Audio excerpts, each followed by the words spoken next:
Strategy and strategic planning. What's the difference? Are they the same thing? What kind of tools do you need to use?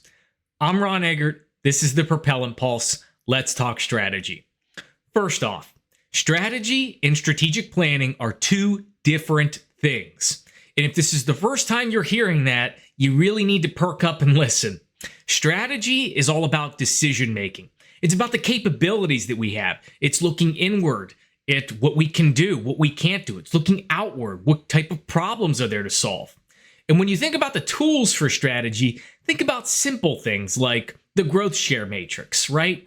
What kind of products do we have? Are they stars? Are they cash cows? Are they question marks? Are they dogs? What do we want to be selling?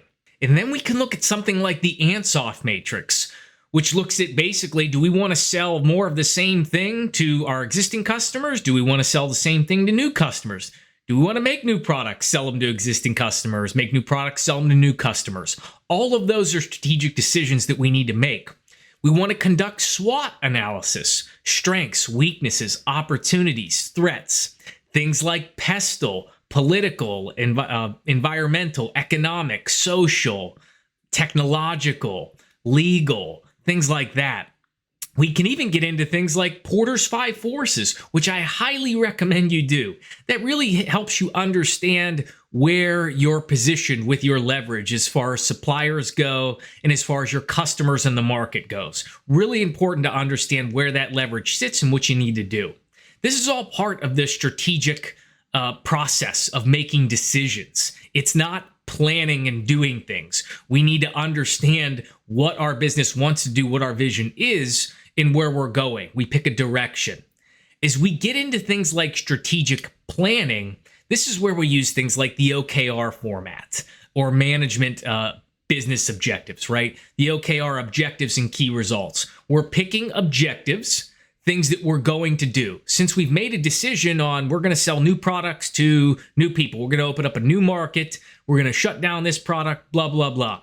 You know, very strategic things that are going to take a long time to make happen.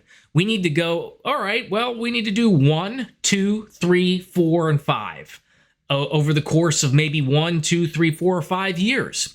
And then we need to establish key results or goals in order to hit those. And we need to have target conditions in order to hit those goals. So meaning if we want to develop a new product that's going to sell X amount in 5 years, well, where do we want to be in 1 year, in 1 quarter, 2 years, things like that? We need to have that planning down on paper.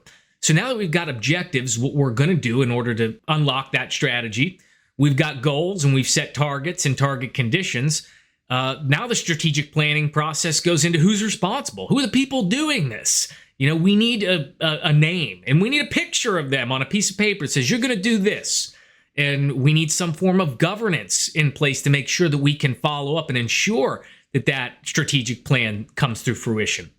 So again, strategic planning is different than strategy. When you talk strategy, you are really sitting down, looking holistically at your business at the market and determining what direction it needs to go in.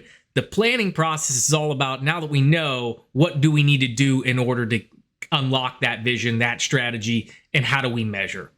If you want to learn more, you want to get your business off the ground with strategic planning and decision making, give me a call. Once again, I'm Ron Eggert. This is the Propellant Pulse. Until next time.